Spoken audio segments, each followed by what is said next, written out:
members as authorized under Minnesota statutes section 13D.021 due to the declared local health pandemic. My name is Barry Clegg, and I am the chair of the Minneapolis Charter Commission. For your information, if you're watching online, this broadcast may also be viewed on Comcast channels 14 and 799 and CenturyLink channels 8001 and 8501. I will now call the meeting to order and ask the clerk to call the roll.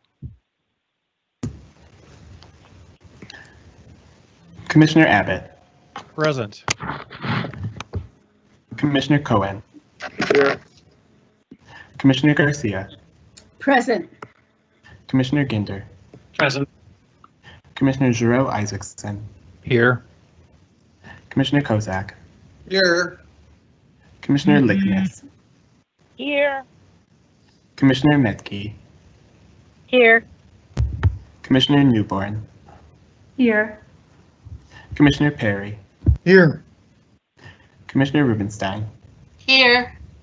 Commissioner Sandberg. Present. Commissioner Schwarzkopf. Present. Commissioner Smith. Here. Chair Clegg. Here. There are 15 members present. We have a quorum. We will now proceed to our agenda, a copy of which was posted for public access to the city's Legislative Information Management System, which is available at lims.minneapolismn.gov. So the agenda for today's meeting is before us. May I please have a motion to adopt the agenda? Motion Sandberg. Second. there- Abbott. Second, Metke. There's been a motion and a second. Is there any discussion? If not, will the clerk please call the roll? Commissioner Abbott. Aye. Commissioner Cohen. Aye. Commissioner Garcia. Aye. Commissioner Ginder. Aye. Commissioner Giroux Isaacson. Aye. Commissioner Kozak. Aye. Commissioner Lickness. Aye. Commissioner Metke. Aye. Commissioner Newborn. Aye. Commissioner Perry. Aye. Commissioner Rubenstein. Aye. Commissioner Sandberg. Aye. Commissioner Schwarzkopf. Aye. Commissioner Smith. Aye. Chair Clegg. Aye. There are 15 ayes. Thank you. That motion carries. Next is the acceptance of minutes from July 20th, July 27th, July 28th, July 21st, and July 29th, 5 meetings. May I please have a motion to accept the minutes? So Motion moved. Sandberg. Second. Abbott. It's been moved and seconded. Is there any discussion before the clerk calls the roll? Hearing none, please call the roll. Commissioner Abbott. Aye. Commissioner Cohen. Aye. Commissioner Garcia. Aye. Commissioner Ginder. Aye. Commissioner Giroux Isaacson. Aye. Commissioner Kozak. Aye. Commissioner Lickness. Aye. Commissioner Metke. Aye. Commissioner Newborn. Aye. Commissioner Perry. Aye. Commissioner Rubenstein. Aye. Commissioner Sandberg. Aye. Commissioner Schwarzkopf. Aye. Commissioner Smith. Aye. Chair Clegg. Aye. There are 15 ayes. That motion carries and the minutes are adopted. Next is the chair's report. I only have a couple of items. First, I'd like to thank all commissioners. We just approved the minutes from 5 meetings, and those are meetings of the full Charter Commission. In addition to that, there were several meetings of the work group considering this matter. So that's a lot of work that we've done over the last month. And the cost to the city of Minneapolis has been, as usual, 0. I'd like to give special thanks to Commissioner Rubenstein as the chair of the work group. She put in a lot of hours, both during the work group sessions and preparing for the work group sessions and compiling the results of all the emails that we've received, etc. So a big special thanks to Commissioner Rubenstein. We did not have a work group meeting scheduled. We did not have a work group meeting yesterday, although one was initially on the schedule. Commissioner Rubenstein called me and suggested that we cancel that, and I concurred. Commissioner Rubenstein, would you like to address that? Yes, thank you, Chair Clegg, and thank you for your kind comments. I woke up yesterday morning basically thinking that there really was no reason to have our meeting yesterday. A week ago, we had a meeting to consider the Jerome Isaacson amendment. At that time, the discussion was far broader than that amendment, that a lot of not only the members of the work group, but other commissioners weighed in on their positions generally on charter amendments related to the police department, the pending one today and the one last week. And our full commission meeting last week also had a pretty full discussion that included both amendments. The public comments also had addressed more than just the Jerome Isaacson amendment. In the meetings before that, we had gathered as much information as we could and talked to a number of stakeholders. And so it seemed that the only business we had yesterday was to repeat the conversations we just had. And for that reason, I had suggested we cancel the meeting. Thank you, and I concurred, so we did cancel the meeting. The only other update is that we're not going to have an update this month on the redistricting work groups, which have been meeting over the past few months, but we will put that on the agenda for next month and make sure we move things along on the redistricting front. Our only item on the agenda today is discussing and considering action on the City Council's proposed charter amendment related to community safety and violence prevention. And there are 4 motions that would be in order with respect to that proposed amendment. By our next meeting in September, it will be more than 60 days since that proposed amendment was conveyed to the Charter Commission. So at this meeting, we need to take action to either approve the motion or approve the proposed amendment, to substitute our own amendment for the proposed amendment. And as an aside, I don't think we're going to do that because the two substitute amendments that were proposed have been withdrawn, to reject the proposed amendment of the City Council, or to notify the City Council that we are taking our additional time, which under the statute is up to an additional 90 days to review the proposed amendment. Note that these 4 motions are also mutually exclusive. We can't say, well, we want more time, but we also accept the amendment. Or we can't say, we want to propose a substitute and we want more time. We can do one of these 4 things, but not more than one.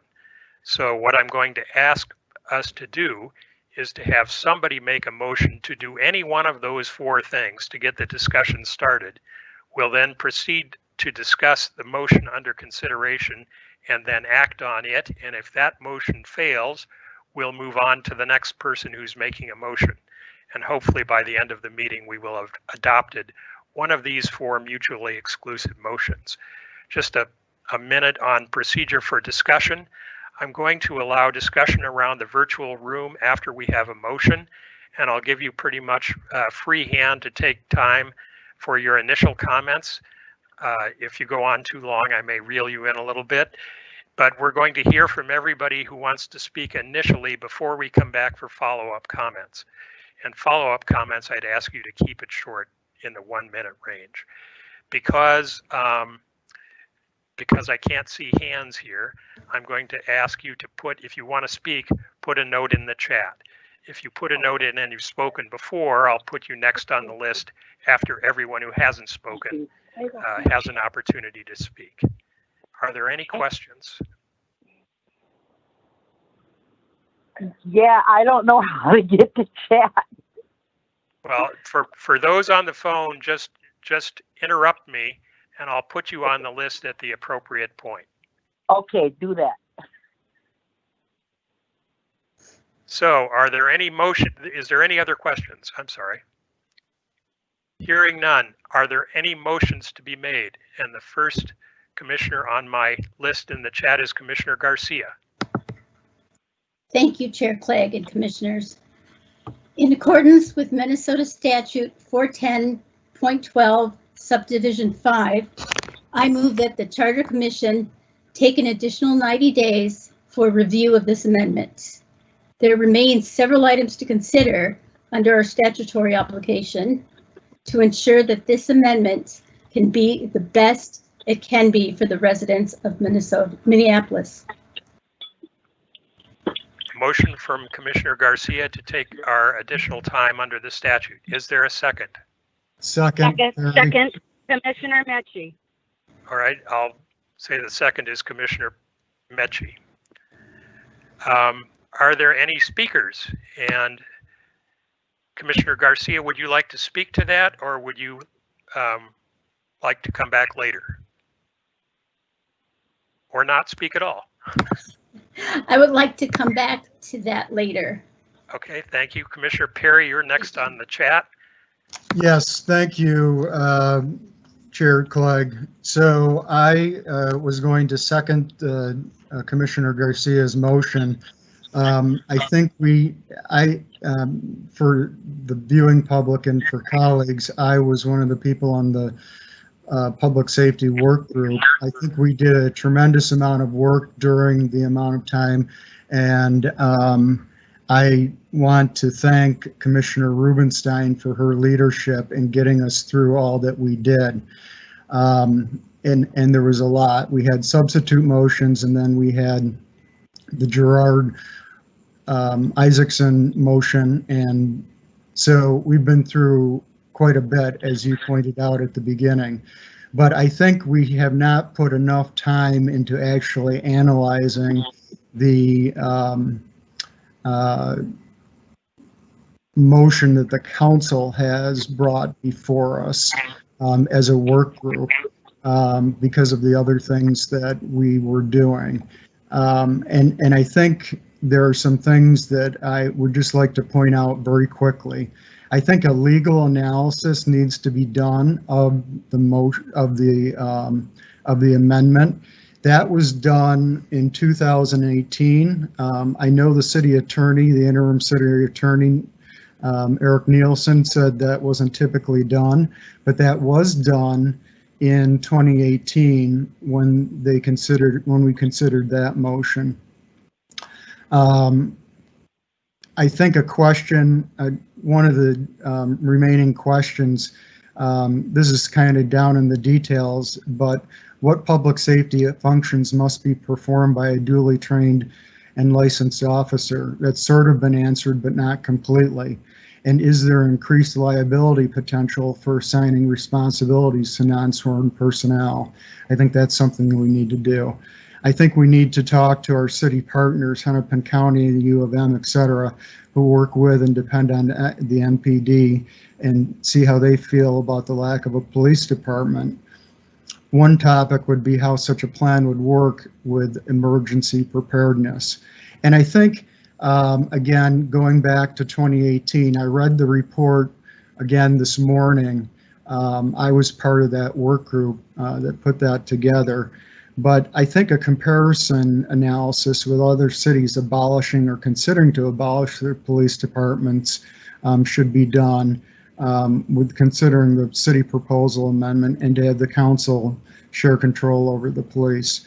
So I think there is a number of things we still have yet to do. And so I agree with the motion and will be voting to support it. Thank you very much. Thank you. Commissioner Jero Isaacson. Thank you, Mr. Chair. I will be opposing the motion to ask for to have additional 90 days for review.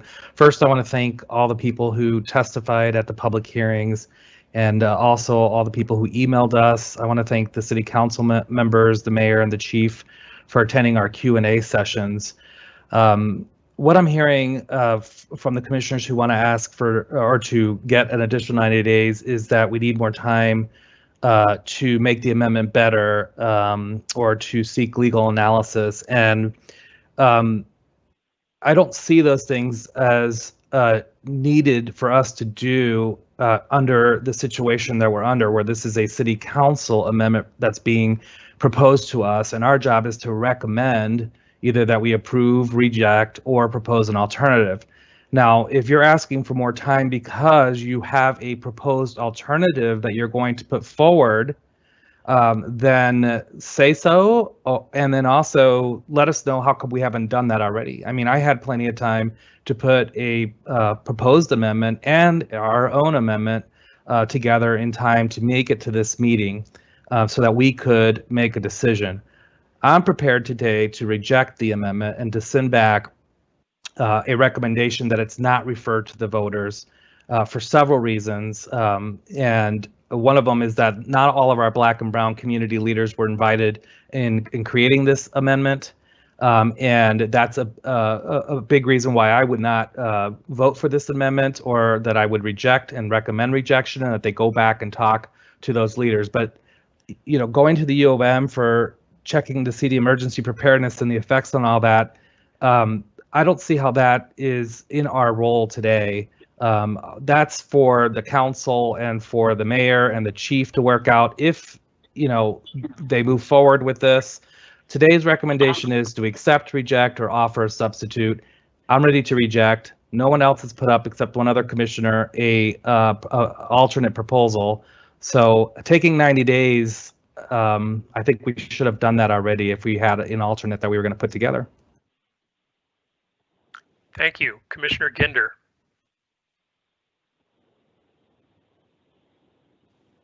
Thank you, Chair Clegg. I speak in support of the motion.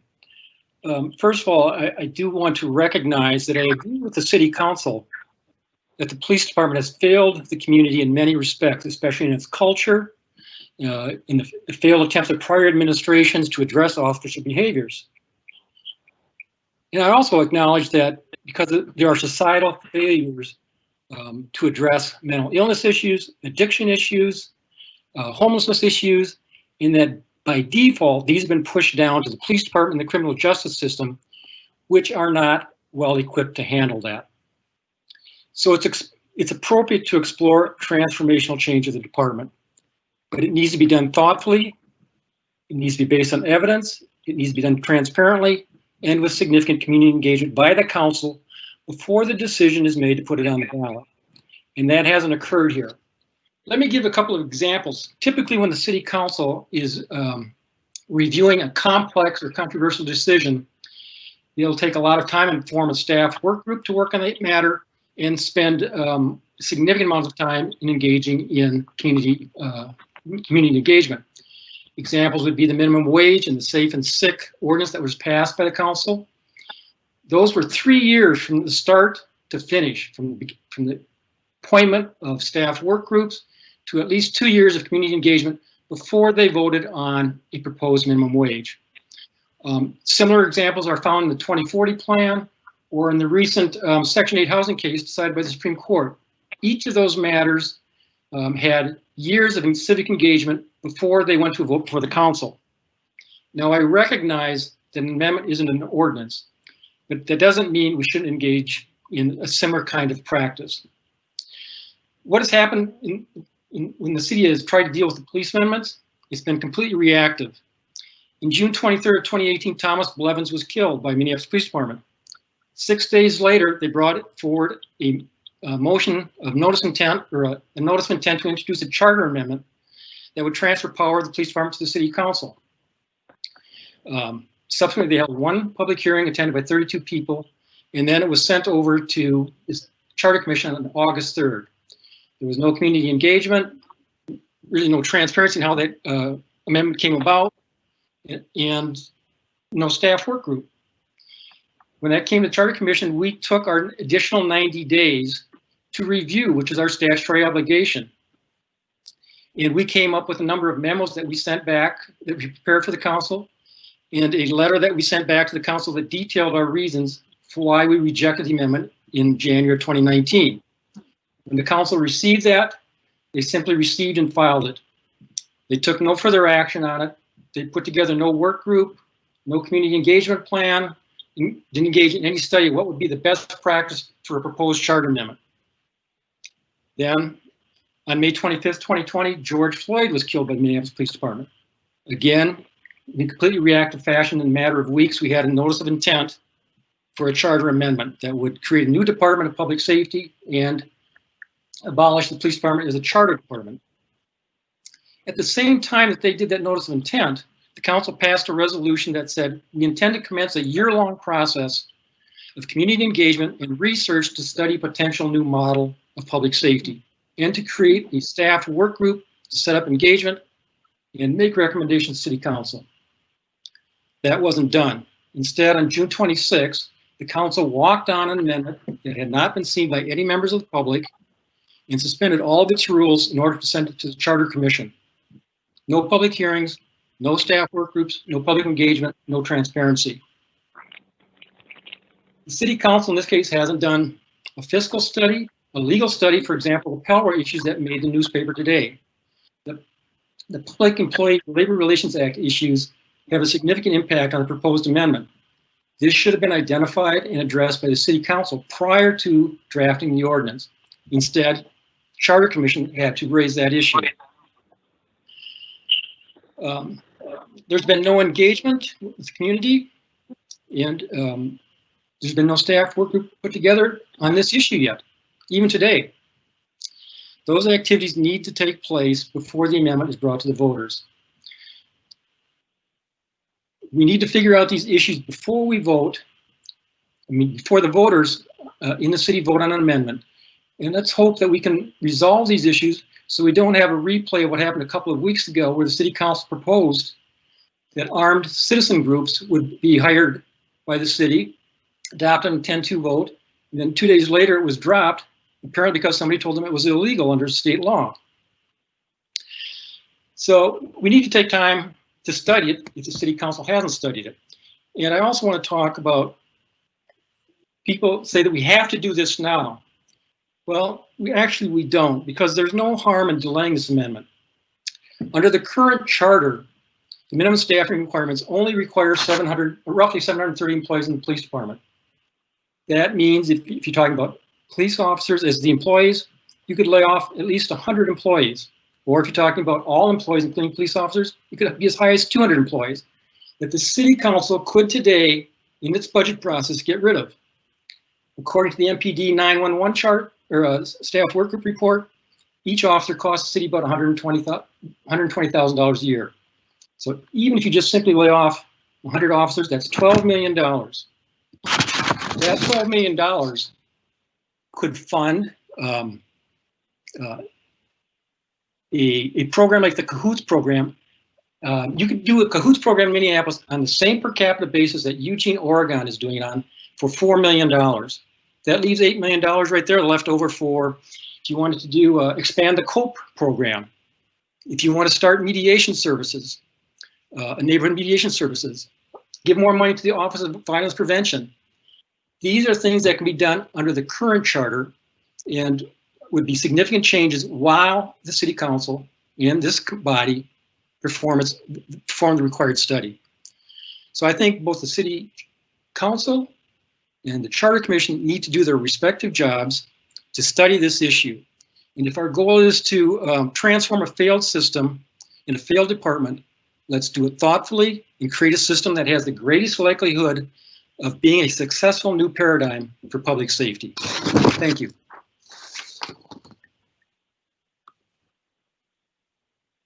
Sorry, I was on mute. Thank you, Commissioner Ginder. Commissioner Sandberg, you're next. Thank you. Well, as usual, I find Commissioner Ginder's reasoning powerful and compelling, and I think I agree with almost all of it, except I don't quite agree with the outcome. And I have to admit to being a bit torn here. You know, some of the language that they have in this amendment isn't a big surprise. It was in the 2040 plan. In fact, it's right out of there, complete with the holistic approach idea. I guess my problem that I'm having is I don't think we have come to a consensus as a commission about what our job is. yes, the statute says we shall review the proposed amendment, and then Tong timing, and then we have to make a certain decision and so forth. So what does review mean? I think many of us have a different interpretation on that, and since we haven't really ever discussed it formally, we're left to doing it here, which is a little frustrating. I mean, I know we're talking about legalities. Is it consistent with the Constitution? Is it consistent with, say, statute? Is it consistent within the charter itself, the problem that we found the last time? Are there conflicts with existing city ordinances? Are there inconsistencies that we could correct or mitigate?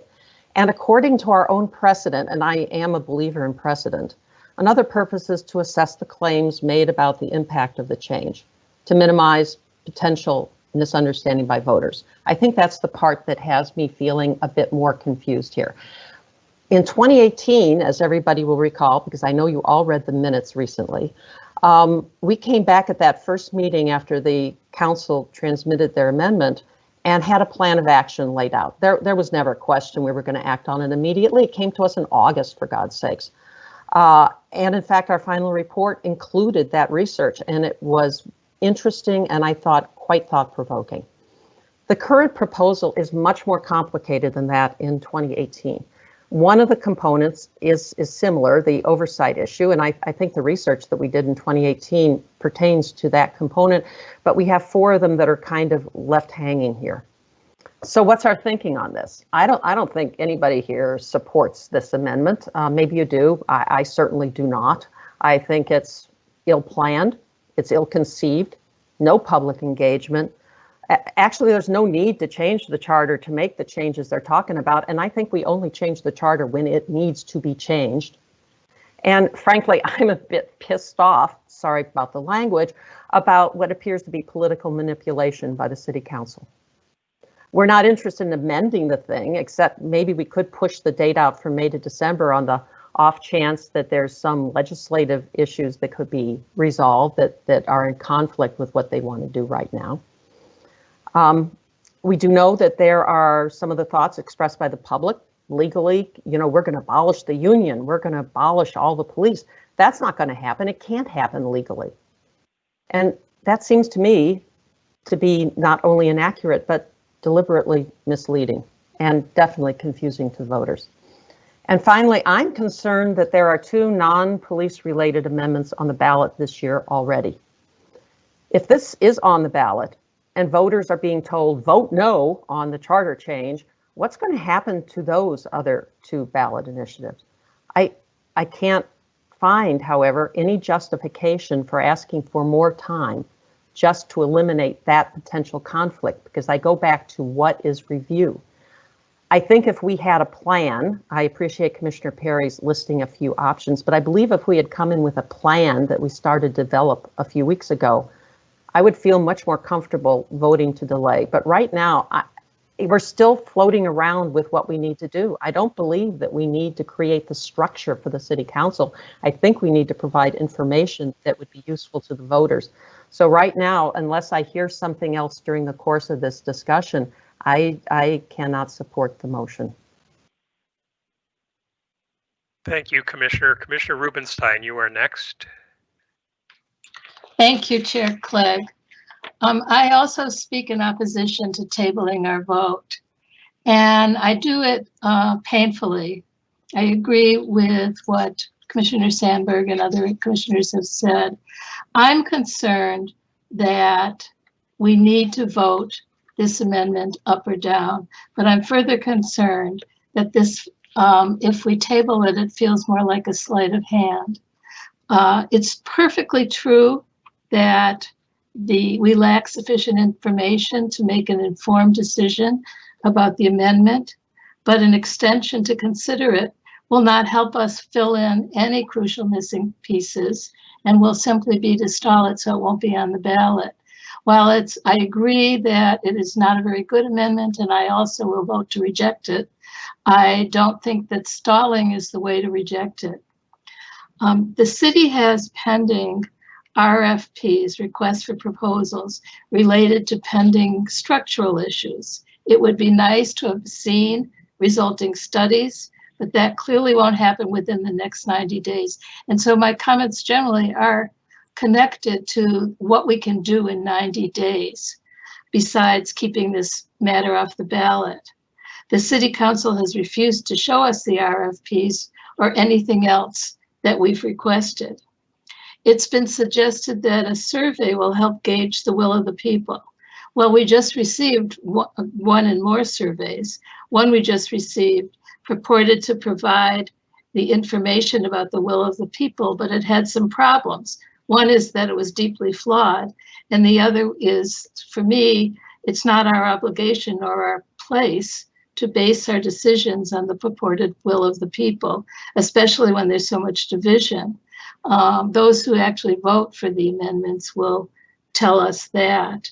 And we certainly have neither the budget nor the staff to conduct such a survey or to do really a lot of the other information research that's been suggested.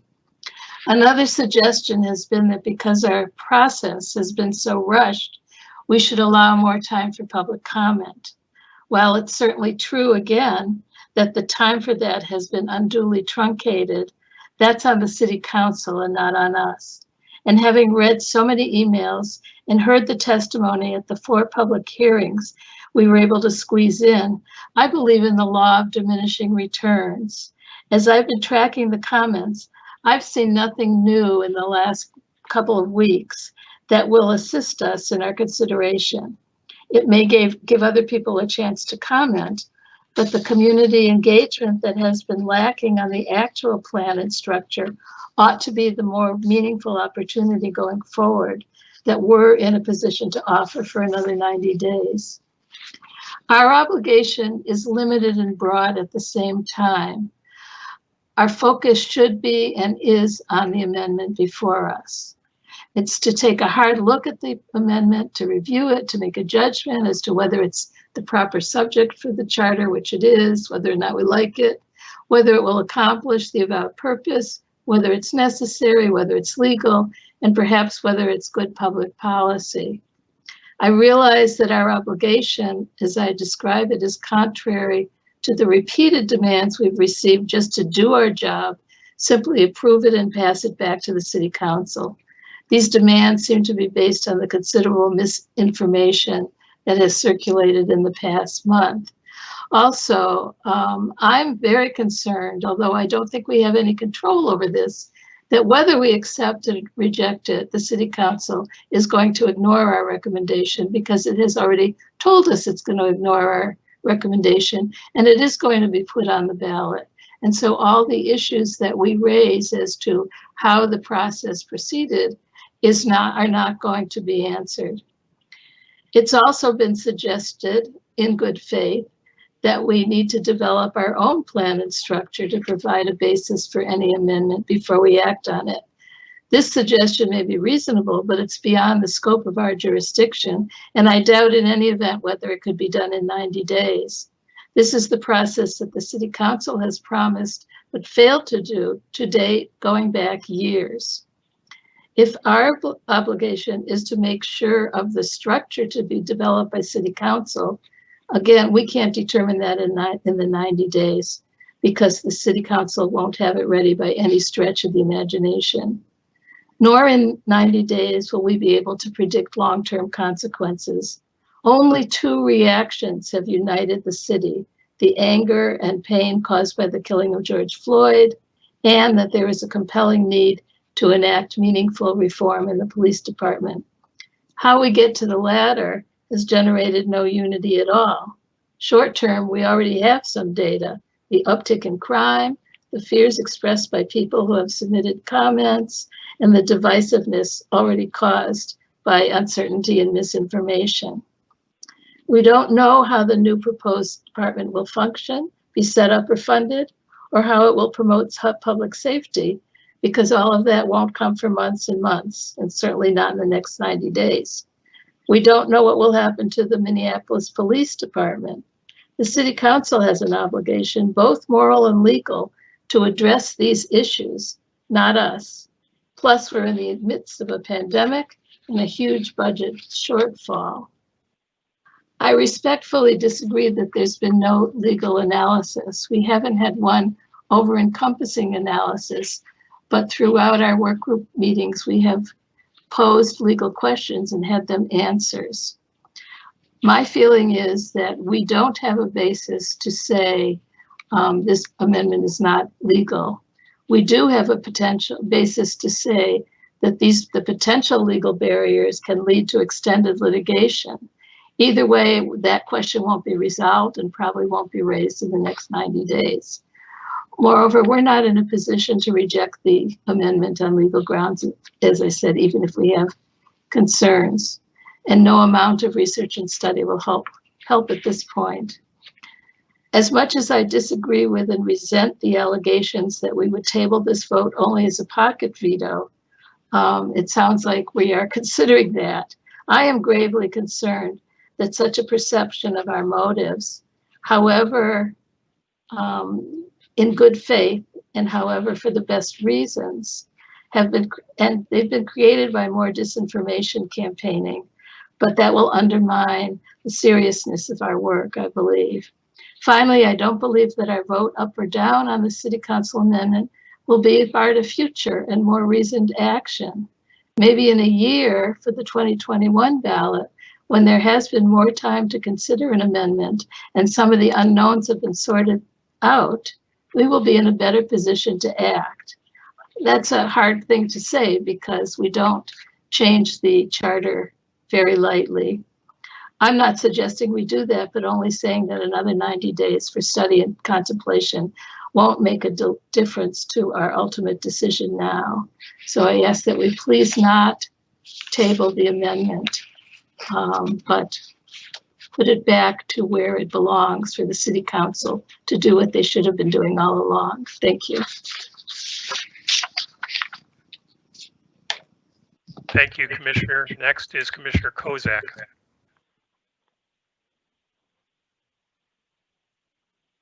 Thank you, Mr. Chairman. And I will say at the outset that I am going to support the Garcia motion. As usual, I'm conflicted like everybody else. I found Commissioner Perry and Commissioner Ginder's remarks as also very compelling. And I agree with the outcome that they offered. On the other hand, I take very seriously what Commissioner Sandberg and Commissioner Rubenstein had to say. What is the role of this commission? And I think on balance, they are correct. We are not the City Council. We are not a substitute for the City Council. And I think we have been very careful in all the years that I've been on this commission that we have deferred to them. We've certainly rejected suggestions that would put us into the business of acting like a City Council. But in this case, I think, as Commissioner Ginder pointed out, the procedural machinations that brought this and put this in our lap, particularly the absence of any public hearing before the council sent this over, I think that gives us some latitude. And I think we certainly have an obligation to honor what the City Council wants.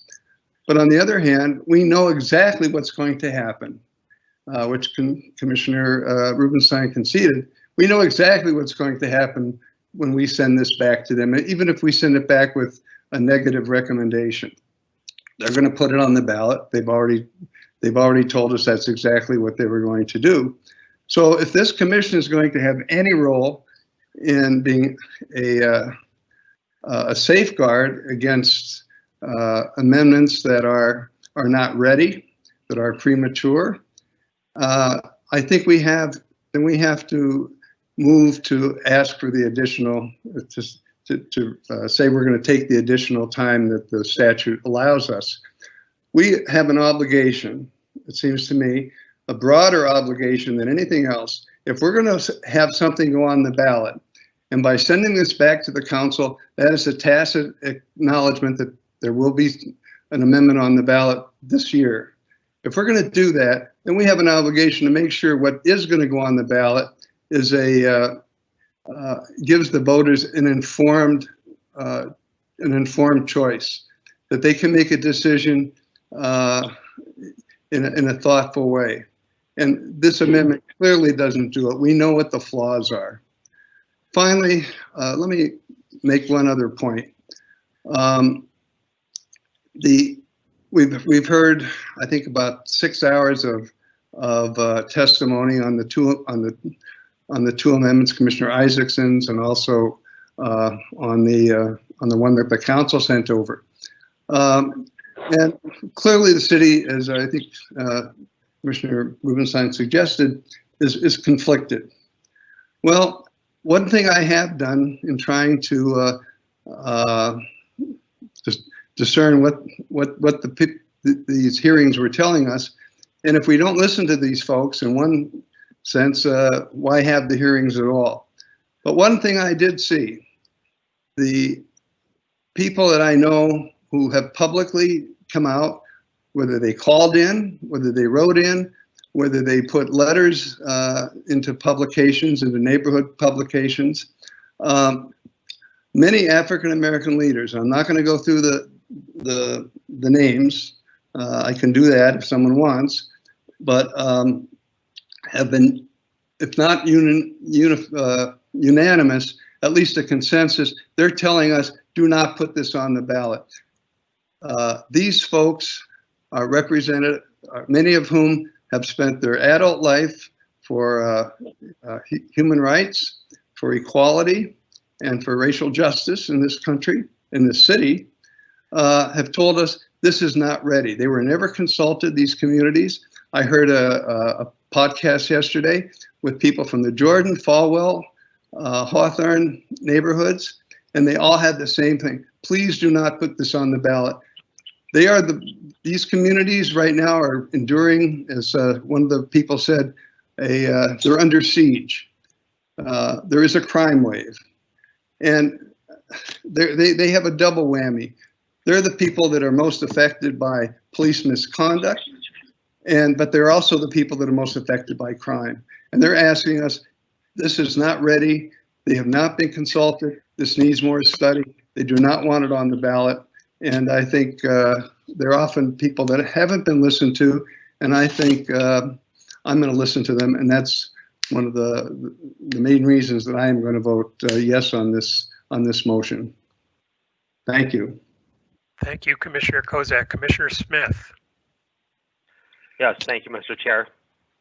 First of all, I'd like to also thank all of the people who have attended our public hearings and have provided online comments.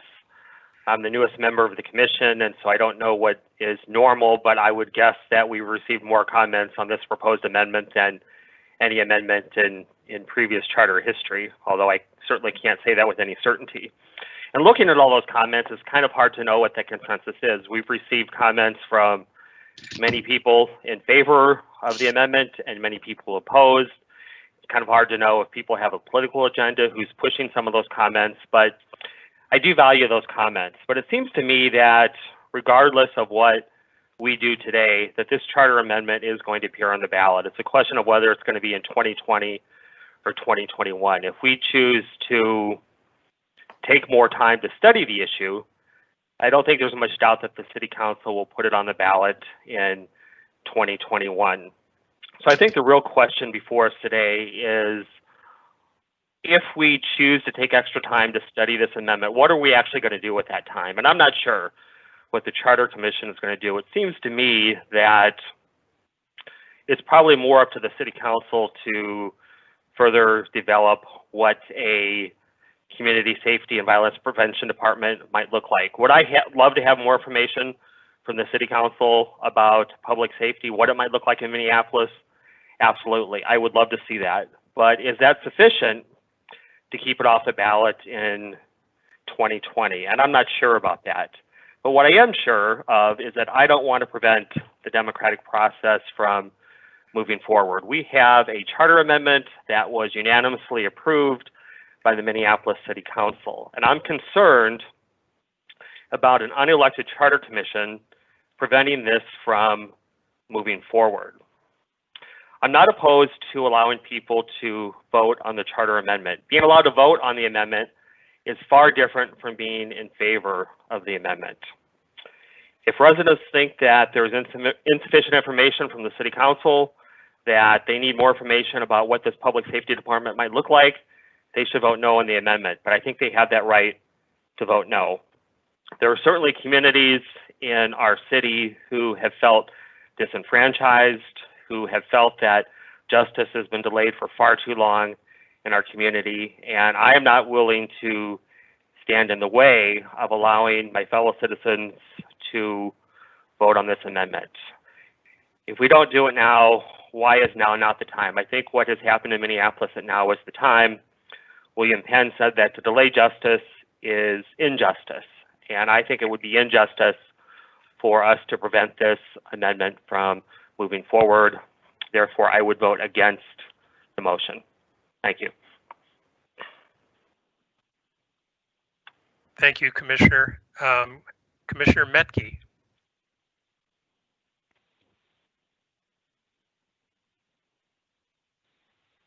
Commissioner Metke, are you unmuted? Yes, it just takes about 10 seconds to unmute, so sorry about that. No worries, go ahead. I am now unmuted. I'd like to start by thanking everyone who took the time to testify and to send in emails. I want to thank everyone that's worked hard on generating some great ideas. I know that there have been organizations out there that have percolated some really great information. But I also think there's more to hear from. I too am concerned about the democratic process, but I'm concerned because of the voices not heard. I support the proposed charter motion to use the full 150 days to keep a process going. I think it's crucial that there's change. I think it's crucial that there's an amendment coming forward, and if needed, in November of 2021, specifically because of voices not heard in the creation of this proposed ordinance. As I've said before, there are over 37,000 people in the 6th Ward, which represents Phillips West, Cedar Riverside, Elliott Park, Ventura Village, Stevens Square. They have no council member reaching out or sharing information like all the other council members are doing. I've been watching council members' newsletters and their Facebook pages and joining in on some Zoom meetings. There is nothing like that happening for the 37,000 people. So I actually am rather shocked that this even moved forward without 6th Ward representation. I also want to acknowledge this significant violence that's happening in several of our wards. There are many people who have ideas and opinions and concerns and are out on the street, boots on the ground 24/7. I also want to say, through all the testimony, wherever you fail, there was consensus that real change needs to occur. The movement provides an opportunity to bring this city together. And to do that, all voices need to be heard, not to just build an agenda, but to create real change. I support the motion to use the full 150 days, honoring voices that need to be at the table to create change. And I just want to acknowledge some of them.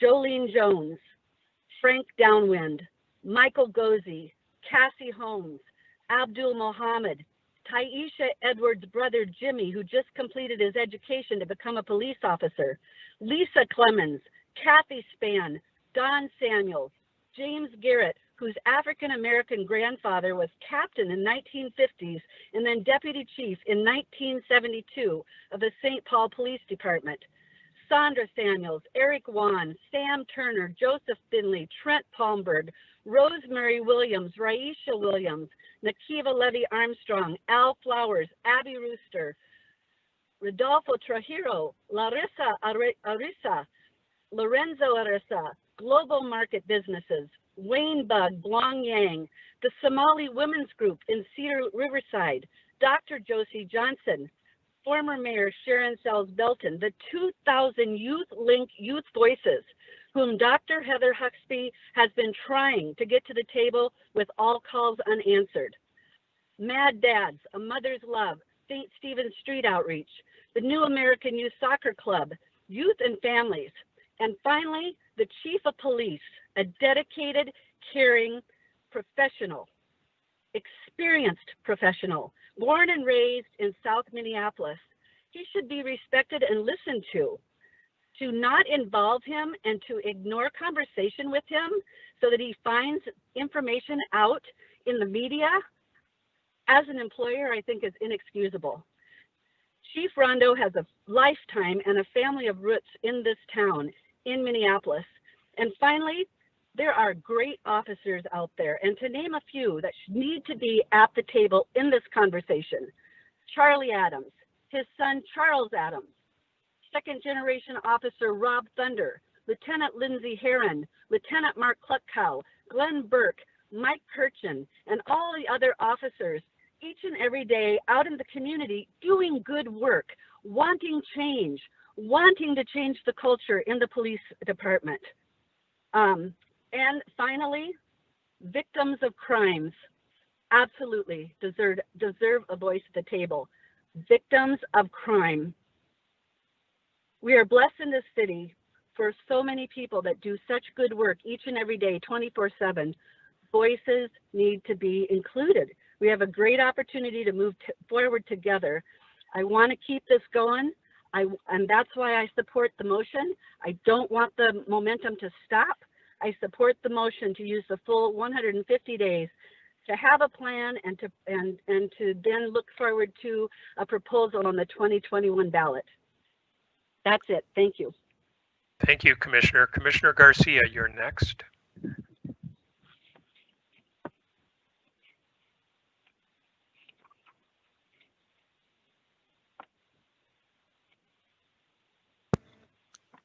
Are you on mute, Commissioner? I think my Now you're okay. Froze. My Teams just froze. Now you're okay. In speaking in favor of my motion, I just wanted to address a couple of things from commissioners who have spoken. First of all, in an overarching way, I think there remains, people have asked, what are we going to use this 90 days for? What is within our purview? What is within our budget or lack thereof to do? I think there remains substantial legislative review and significant council staff work group work that is left undone. Instead of having an emotional reaction at the Powderhorn Park gathering and making their announcement to defund or abolish the police department, perhaps the council and during these next 90 days, we can pick up where the 2018 Thomas Blevins list of to-dos and follow-ups left off. The city council, it would have been helpful to have read the charter holistically and looked at it to propose innovative policy and process that wouldn't have required a charter change. They are a legislative body, they're an elected body. This is their legislative power. They want a new redesign and a new way of, innovative way of looking at the police department. There is plenty within that the charter does not speak to that, and should not speak to, because it is not a policy-making document, that with all of their intelligence and creativity on the council, they could have fashioned a way to meet their needs. Additionally, analyzing state statute. This is what the council could have looked at, to analyze state statute, find out what is allowable, what is not allowable, and impact that legislative process to make what they would want to see done change at the state level. And these are some of the things that we should not have needed to do, but could do in these 90 days, as well as looking forward to the results of the state's human rights investigation, taking a close look in interdisciplinary study sessions and work groups on the 911 study that looked at the highest needs of calls, looked at the financial impact, and look at the co-responder pilot program, which was deemed so helpful that the mayor actually allotted funding for it in the 2019 budget. And while what our call is in reviewing this amendment may be unclear or not as clear as it could, I definitely think that what does not qualify as part of the democratic process is a squeaky wheel competition, and looking at all of the public input and feedback we've received and giving each of them a hash mark and counting them up and going with who has the greatest numbers. This is an issue that involves the lives, the well-being, the safety of Minneapolis residents. This isn't a popularity. This isn't a bumper sticker slogan soundbite debate. This is something that the city has begun looking at in various times throughout the past several years. The ground is fertile to continue to look at that work and to look at something that prevents the loss of lives, unnecessarily incarceration, unnecessarily use of force, and decrease police brutality. And these are just some of the efforts we can undertake and review during this 90-day period. Thank you very much. Thank you, Commissioner. Commissioner Abbott, you are next.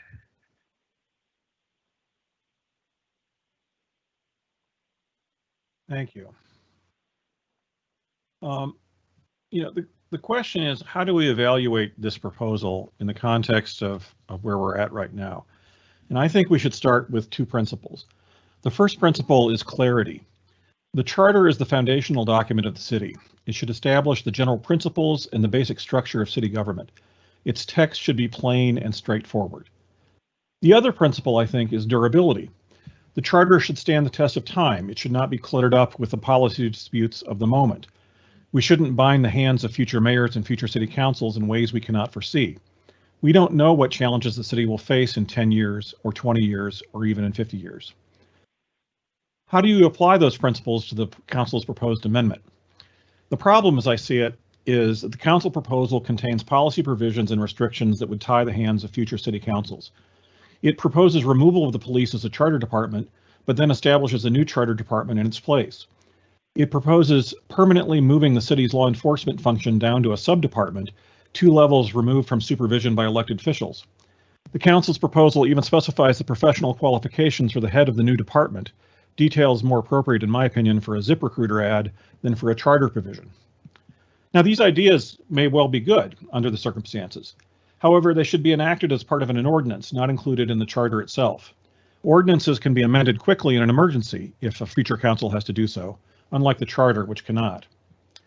There's another problem I have with the council's proposed amendment. The proposal radically reduces the power of the mayor and transfers those powers in their entirety to the city council. For many years, the allocation of powers between the mayor and the city council has been a hot topic in Minneapolis, and for good reason. The current charter has no provision for separation of legislative and executive power between the council and the mayor. Failure to separate executive and legislative powers is, in my judgment, the fundamental flaw of our current charter. Combining these powers has produced a strong council, weak mayor system that in many ways is unaccountable and unresponsive to the public. The most powerful person in city government right now is the president of the city council. However, the president of the city council is not democratically accountable to 12 out of every 13 residents. That is, not accountable to over 92% of the city. The real power of the city is decided by the internal politics of the council. City council decisions are generally opaque to the average voter, and individual council members are generally isolated from citywide public opinion. I moved to Minneapolis 30 years ago, and in that time I've witnessed the city council repeatedly defy public opinion in favor of its own parochial interests. Most recently, this has involved blocking police reform, as we well know, but in the past it has involved funding for professional sports stadiums and subsidies for corporate development downtown. The reason I take this detour into this is because the council's proposed amendment in this issue takes a bad situation and makes it much worse. It takes the most important function of government, public safety, and makes it subordinate to a committee of 13 bosses who do not have citywide accountability. I believe in the Hippocratic oath of charter amendments. First, do no harm. And this council proposal violates that principle repeatedly. Our first response to a weak mayor system should not be to weaken the mayor even further. Our first response to a large concentration of power should not be to further concentrate that power in the city council's hands. And our first response to a charter cluttered with policy details should not be to add more policy details to it. So in my judgment, the council's proposal doesn't fit the charter, and I think is not, to use the vernacular phrase, ballot worthy. Despite these flaws, I'd vote to advance this proposal to a referendum if I thought it would save lives, or even if it would save a single life. Unfortunately, I don't think this amendment, even if it were enacted, would have much short-term impact. I mean, the biggest obstacle to reform, as we all know, and it's been discussed extensively since the murder of George Floyd, is the Police Federation and its commitment to violent forms of policing. The whole point of the council amendment is to bypass the Police Federation by abolishing the existing police department and standing up a new department instead. That's how the council proposes to change the culture surrounding law enforcement.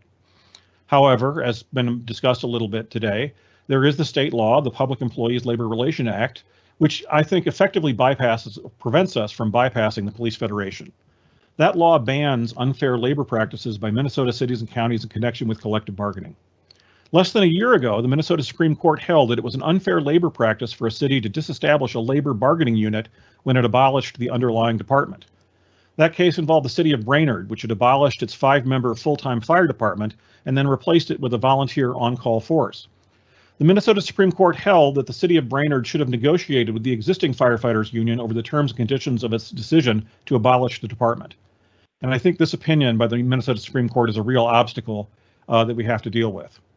If the city of Minneapolis abolishes its police department, it will have to negotiate with the existing police federation over the terms and conditions of their employment.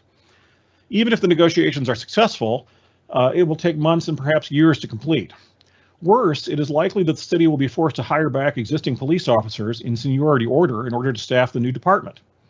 In short, it will take many months, if not years, for change to occur, and we will be dealing with the same officers in the same union as before. Which gets to the truth of the matter, which I think no one's really discussed, which is I don't think there's a charter amendment out there that can solve the Police Federation problem.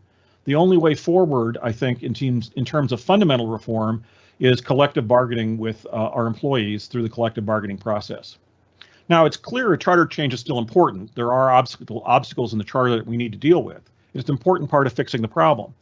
But the general need for charter change doesn't justify the specific argument that we have to vote on this exact proposal and that we have to do it right now in November of 2020. You know, the public hearings were filled with cries of let us vote. I mean, I agree with that. And other commissioners, I think, also agree with that. There should be a public referendum on the proposed council amendment. But the question is not whether a referendum should be held, but when it should be held. Should we hold it this year, or should we hold it next year in this general election in 2021? The City Council's charter proposal represents the most sweeping and radical charter change in living memory. It deserves much more scrutiny and discussion than we can give it in a mere 35 days. Quick action on a flawed charter amendment will not produce immediate benefits and could have long-term unintended consequences. I think it includes a lot of extraneous elements, such as the transfer of power to the council, which I think makes producing it. I think the public needs to be better informed about the other ramifications of this amendment. I think if we produce it, if we put this on the ballot this year, I think the public will be somewhat deceived, I think, as to the contents of this and some of the larger implications of what's going on. Holding the vote in 2021 gives the Charter Commission a chance to do its job, and whether that happens in the next 90 days or whether we hit a reset button and we get a new proposal from the City Council by March 1st.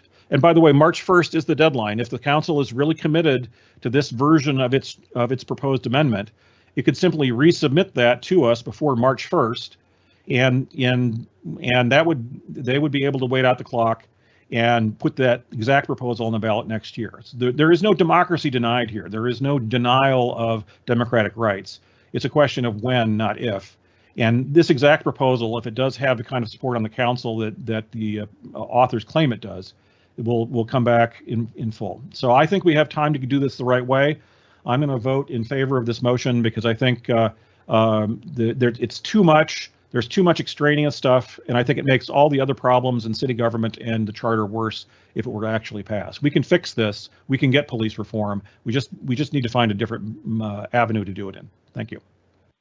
Thank you, Commissioner Abbott. Commissioner Newborn. Yes, hopefully everyone can see me here. Well, first of all, I want to say to my fellow commissioners, the city council members, and most importantly, the residents who are listening here on this call, I want to offer a statement of gratitude for participating in this whole process as a commissioner. And I know that we all have a goal of building a city that's equitable, that's just and fair, and one in which our residents ultimately feel safe in this city. I want to say that I'm proud to serve on this commission. I'm proud to say that I've been a member of this commission and have been appointed by the chief judge, and that I have been willingly and voluntarily exercise my civic duties to uphold the Constitution of the state, thereby through the city charter. And I'm glad to volunteer my time to serve as a resident of the city. With my position on this whole issue, and I'll get into specifically with this particular motion, I'm in full support that change needs to happen now, with strong input from our community residents. We, the city of Minneapolis and its residents, must change how we view and implement public safety in our city. And that has been the overwhelmingly resounding words that we've heard from our residents and larger community. We want to have a system that, and right now we have a system that is unfair, inequitable, and unsafe for our entire community. To be clear, I wanted to express that I do not agree with staying with the status quo. The change needs to happen now. What happened to George Floyd was horrific. I'm still angry and outraged, as well as the various other incidents that have happened in our city and across this country. As a Minneapolis resident and the Minneapolis residents as a whole, we have a right to demand change. A lot of our Black and Brown and Indigenous and Latinx communities have been abused and or have died at the hands of police in this country and in this city for far too long. I think the residents of this city must be at the table to change the system and change how policing is done here in Minneapolis. When it comes to this specific proposal and the issue around reimagining public safety in this city, I do want to see change happen swiftly. I live in a world in which I live in Ward 6. I hear gunshots on my block, and when I do, my first inclination is to call the police. But I worry that if I call them, that my husband, who's African American Black, and if he goes out to meet them, he will be harassed, harmed, or shot by Minneapolis police officers. I'm scared about that. This is a real issue for me and my family, and I hate being in this space. So the time is now of making the change to our public safety framework and how we see law enforcement. We should not and cannot wait for change. We need to center the voices that are most vulnerable and who have not been heard and approach this from an anti-racist position and stance. My concerns, I question, like all of you all have mentioned, have we and has the city council genuinely and authentically and equitably engaged our Minneapolis residents? Has the council granted community spots at the table to help co-create, decide, and build a new public safety framework? These are all questions that I've asked myself and others have asked of me. And to be honest, I don't know. I probably lean on the side that we haven't adequately done that level of engagement. But what I do know is that we've heard from thousands of our community residents marching and protesting in Minneapolis that they demand change now. Now, I have some serious concerns about this proposal and this amendment that the council has made. I've worked in government for both the city of Minneapolis and also city of St. Paul now for 12 years. And I've had the unique experience of seeing two different government structures at work. What I'm most concerned about is that if this proposal makes it onto the ballot, will our residents understand the full proposal and what will it mean as far as the future of policing and how this new department and new structure will fit into our current city structure? My primary concern about this proposal is the reporting structure, and Commissioner Abbott talked about this. I believe that the role of our city council members is to legislate and not be in the position of managing and serving as administrators. I strongly disagree with the council playing a primary or elevated role in overseeing and running any of our city departments. I'm not comfortable with this, and having seen it on the other side, know that there's better ways to be efficient. I'm not confident that positioning 13 city council members to oversee a department will really get us to where we need to be and the change that we want to see happen now. Having worked for the two largest city governments here in the state, I find that strong partnerships with the electeds, including our city council members and the mayor, is necessary and valuable. It's also important to have the executive administrative branch of government at the local level, such as our mayor and his cabinet or her cabinet, to oversee the day-to-day functions of departments with consistent, authentic community oversight and involvement embedded into the work of that department, especially a new department that is going to be responsible for community violence and enforcement. So for these reasons, I cannot fully support the council's proposal. And also, I do not support the motion that's on the table to delay the vote in order for this body, this commission, to review the issue. I don't think that, as stated before, that this body should serve in the role to provide more of a legal review or more information regarding this issue. I do think that that is the role of the city council and collaboration in working with the mayor and Chief Arredondo. I'm concerned that this motion will be viewed by our residents and our council members as a delay tactic. And I don't want to play those type of games. Thus, I oppose this motion.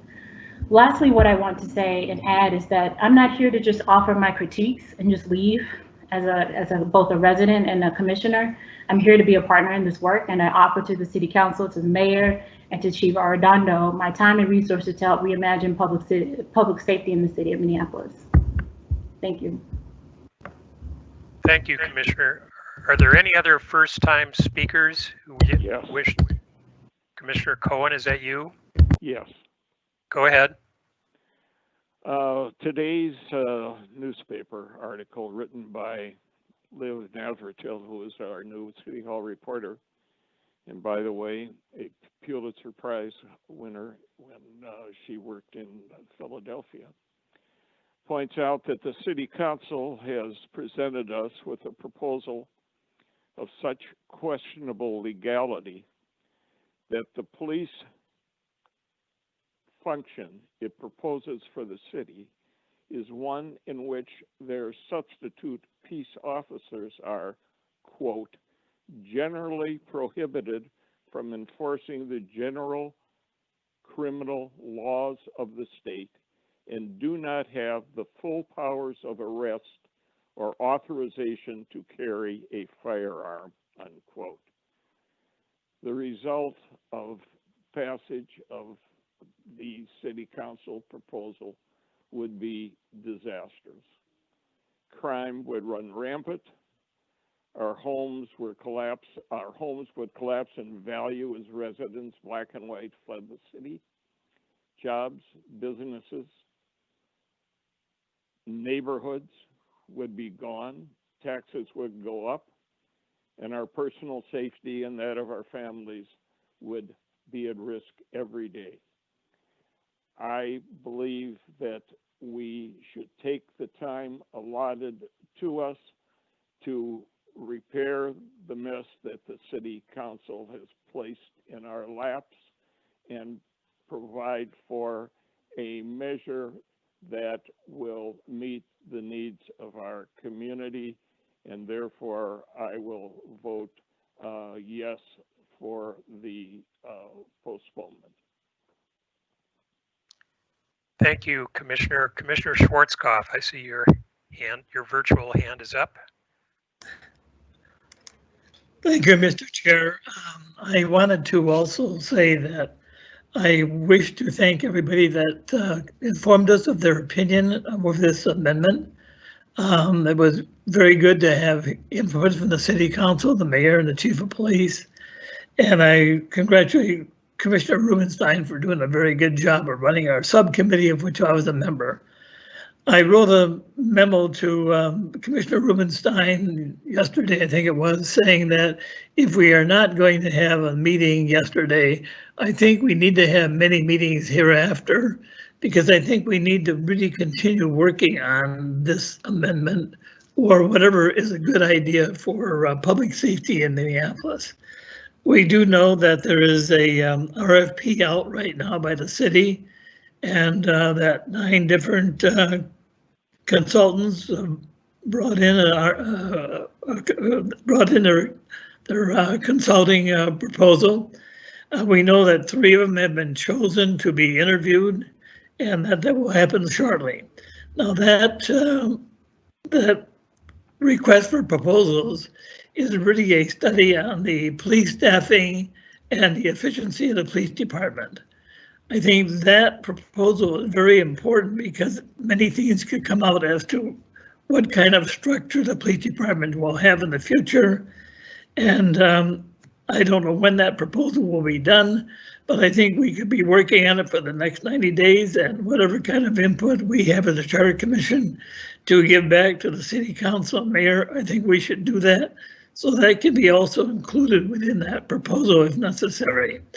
I think Commissioner Ginder pointed out very well many of the things that we need to be working on now to provide for the council to consider as they move forward on whatever proposal they might move forward on in the future.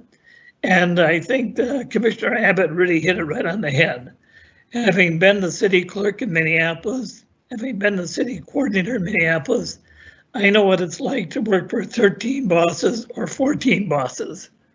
When one council member comes to you and says, I want you to do this for me, Lionel, in my ward, and don't tell the other council members you're doing it, I can't do that.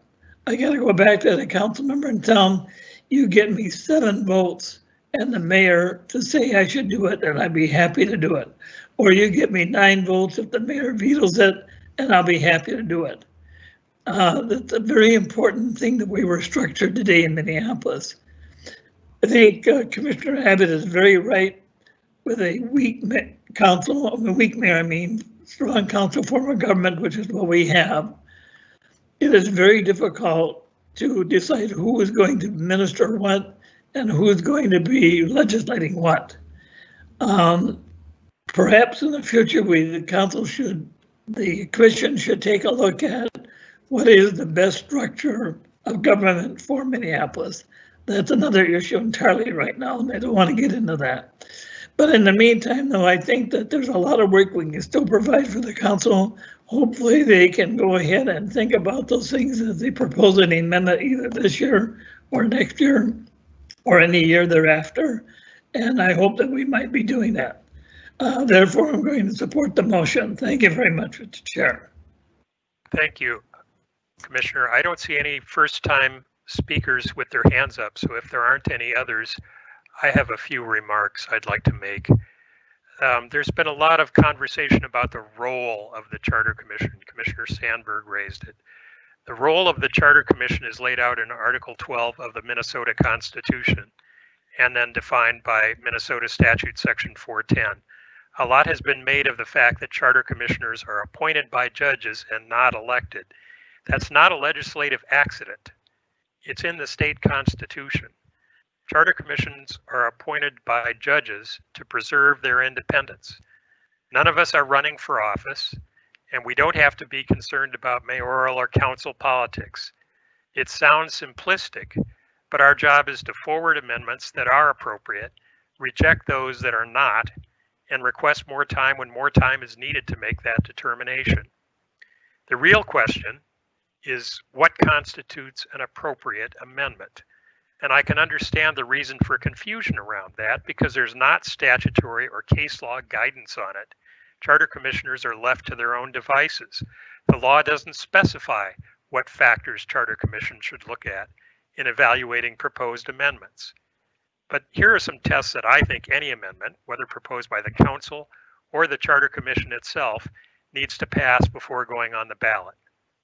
First, is the council amendment germane to the charter? Sometimes amendments are proposed that are really an ordinance in disguise. This amendment is germane. It removes a city charter department and proposes to add a new one. These changes belong in the charter. This amendment passes this test. Second, is the council amendment well considered? Or as we sometimes say at the Charter Commission, is it fully baked? No, it is not. This amendment was literally written on a Wednesday and passed on a Friday. That's not a rhetorical device. It really was written on a Wednesday and passed on a Friday. The council had to suspend its own rules to bypass committee referrals and public hearings. One council member told us that it was too late for changes to be discussed because this proposed draft amendment was already the result of hours, and I use air quotes around that, hours of discussion. Charter change should be discussed for months, not hours. We need more time to gather this input. We need to complete the 9/11 study currently underway. We need to conduct the staffing and efficiency study. We need to see the results and recommendations of the Minnesota Department of Human Rights investigation of the department. How can we proceed without that? We need to look at best practices from other jurisdictions in Minnesota. They're already ahead of Minneapolis because they've been working on it for years, such as the co-responder pilot project that was featured in yesterday's paper, which is a project partnership between Brooklyn Center and Brooklyn Park. The council needs to involve and get input from a much broader constituency. It is telling that some of the most powerful voices objecting to the council's process are coming from the communities this amendment is theoretically designed to protect. It's also telling that the council's outreach plan, which was due in mid-July, has been postponed, ironically, until tomorrow, the day after our vote. The third test I have is the amendment clear and specific? No, this amendment is not. Far from it. The role of the new Department of Public Safety and Violence Prevention is not clear. It's not even clear that there will be any law enforcement function. Some proponents tell us that charter change has to happen before a discussion about public safety can occur. That's just wrong, and it's not the way charter change works. We have the conversation first, then we consider an amendment if one is necessary. The council says, trust us. We'll figure it out after this is approved. Trust us. Well, I don't, and we shouldn't. Charter change is too important for that. We need more time to fill in these blanks so voters can make a decision based on an actual specific plan and not the promise of one. The fourth test, don't worry, there was only 5. The fourth test I have is, does the proposed amendment interfere with or take away any rights of the voters? This one does. Right now, the police department is the most well-defined department in the charter. The charter defines the existence of the department, its funding, its staffing, who runs it, and how the chief is selected. That's because public safety is one of the most important government functions, and people have a right to have input as to how the police department is structured. Under our current charter, changing any of these is a right that is reserved to the voters. The Charter Commission can't change the charter. The City Council can't change the charter. Only the voters can change the charter. The council amendment would eliminate this specificity and give the council the right to fill in the many blanks. The voters would lose the controls they have now. We need more time to add enough detail so that voters retain their control over what law enforcement looks like in Minneapolis, and not just cede that control to the council. Fifth, Is the proposed amendment consistent with state law? The Minnesota Supreme Court decided last year in Firefighters Union versus City of Brainerd that elimination of a collective bargaining unit by termination of all covered employees is a prohibited unfair labor practice. So by eliminating the police department, we either commit an unfair labor practice, or perhaps worse, the city attorney's office believes we end up with the current police union representing the officers of the new Department of Public Safety, with the current police force members being called back in seniority order. That's not reform. That's negotiating with the Police Officers Federation of Minneapolis wearing a different colored uniform. There was an article in the Strib about this morning. As recently as 2 hours ago, we were getting legal memos from the ACLU with their analysis of these issues. I'm sure the city has not even reviewed this yet. We need more time to come up with an amendment that will not violate Minnesota law. Unfortunately, the council did not take the time or reach out to the communities to do this work. We are not the city council. We don't pretend to be. We are well aware that we are unelected, but we have a job to do under state law, and we will do it. That's why I'm voting to take the extra time. Anybody else who hasn't spoken the first time yet, please indicate in the chat. I would, Commissioner not- Lickness, go ahead. Okay,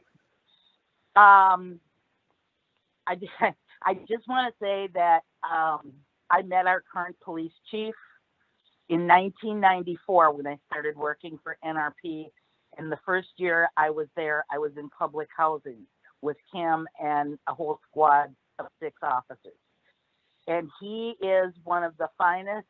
I mean, when you look in the dictionary under police officer, they should have his picture there, because that man has been through hell and back, and he is a great chief. And so I think this whole motion is just out of bounds. So that's how now you heard my piece. So I don't know, do I got to say no or yes? No, you don't have to do that yet. Okay. Okay, well, I'm done. I think we're to people who want to go for a second time. And again, let's try and keep this to a minute. Not restate what you've said before, just add any clarifications you think are necessary. Commissioner Perry, you're first. Yes, just very quickly, a number of things have been said that I would have said, so I'm not going to repeat those. I do want to point out that when we did the report in 2018, that we surveyed, the city had surveyed 8 cities and we did an additional 9. So we do have the wherewithal to do significant work in the additional time that we have. And I'm not buying into the narrative that we are delaying, although that's going to be one that's played out. But I think, as you said, we're doing our jobs, and those jobs that are outlined in state statute. Thank you very much. Thank you, Commissioner Giroux Isaacson. Thank you, Mr. Chair. I just wanted to take a moment to recognize and thank Commissioner Newborn for your words. And I hope everyone who is listening to what you had to say can acknowledge that this is real for you in ways that it's not real for a lot of other people.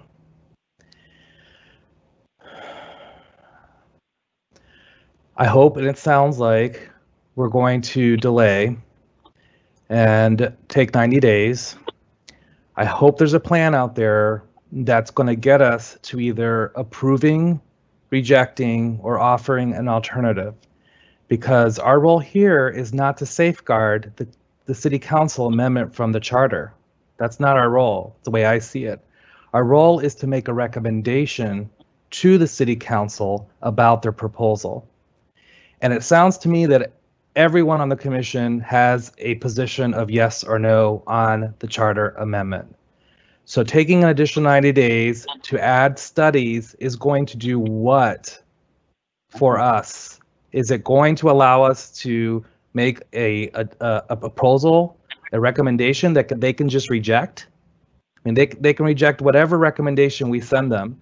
So I know this sounds like we're going to lose, but this should be going to the ballot in November, and the ultimate decider and safeguarder are the people and the voters of Minneapolis. Thank you. Thank you, Commissioner. Are there any other hands up, either first or second time speakers?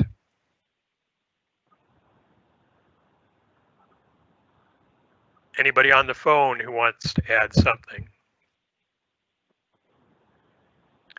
I'm not seeing anyone. If not, we'll have the clerk please call the roll. A yes vote or an aye vote is a vote to take our additional 90 days pursuant to statute. A no vote is obviously not to take that 90 days. Clerk, Commissioner, please call the roll. Sorry. Commissioner Abbott. Aye. Commissioner Cohen. Aye. Commissioner Garcia. Aye. Commissioner Ginder. Aye. Commissioner Giroux Isaacson. No. Commissioner Kozak. Aye. Commissioner Lickness. Aye. Commissioner Metke. Aye. Commissioner Newborn. No. Commissioner Perry.